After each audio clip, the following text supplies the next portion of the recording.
এ মৌসুমেও ডিসেম্বর-জানুয়ারিতে BPL আয়োজন করার সিদ্ধান্ত নিয়েছে বিসিবি। নিরাপত্তার বিষয়টি মাথায় রেখেই এমন সিদ্ধান্ত নেওয়া হয়েছে বলে মিরপুরে বোর্ড সভার পর জানিয়েছেন মিডিয়া কমিটির চেয়ারম্যান ইফতেখার রহমান। এই টুর্নামেন্ট আয়োজনের জন্য বিদেশি একটি প্রতিষ্ঠানকে দায়িত্ব দেওয়া হবে বলেও জানিয়েছেন তিনি। এছাড়া বিপিএল কমিটিতে বিসিবির বাইরের ব্যক্তিকে রেখে স্বচ্ছতা আনার চেষ্টা করা হবে। যদিও বিপিএলে কতগুলো দল হবে তা এখনও নিশ্চিত করতে পারেনি বিসিবি, তবে নতুন করে দলগুলোকে 5 বছরের জন্য ফ্র্যাঞ্চাইজি দেওয়া হবে বলে জানানো হয়েছে।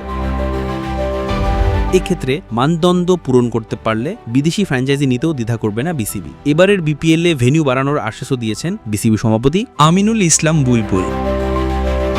এদিকে অগাস্টে ভারতের বিপক্ষে 3 ওয়ানডে ও সমান সংখ্যক টি-20 ম্যাচের সিরিজ নিয়েও অনিশ্চয়তা দেখা দিয়েছে। তবে বিসিবি সভাপতি আমিনুল ইসলাম জানিয়েছেন তারা পূর্ব নির্ধারিত সময় সিরিজটি আয়োজন করতে চাইছেন। এ নিয়ে এখনও ভারতীয় ক্রিকেট বোর্ডের সঙ্গে আলোচনা চলছে। ভারত সরকারের পক্ষ থেকেই বাংলাদেশ ছাড়া আরও কয়েকটি সফরের ক্ষেত্রেও বিধিনিষেধ আরোপ করা হয়েছে বলে দাবি আমিনুলের। এছাড়া সভায় বিসিবি অ্যাওয়ার্ড নাইট পুনরায় চালু করার বিষয়েও সিদ্ধান্ত হয়েছে। নতুন করে কিছু ট্রেনিং প্রোগ্রাম শুরু করতে চায় বিসিবি। আম্পায়ারিংয়ের জন্য পরামর্শক হিসেবে আইসিসি এলিট প্যানেলের সাবেক আম্পায়ার সাইমন টফেলকে নিয়োগ দেওয়া হয়েছে। 3 বছর সময়ের জন্য তিনি বিসিবিকে আম্পায়ারিংয়ের গ্রেডিংয়ের বিষয়ে সাহায্য করবেন। ক্রিকেটারদের জন্য পূর্বাঞ্চলে একটি হাই পারফরম্যান্স সেন্টার করারও সিদ্ধান্ত নিয়েছে বিসিবি।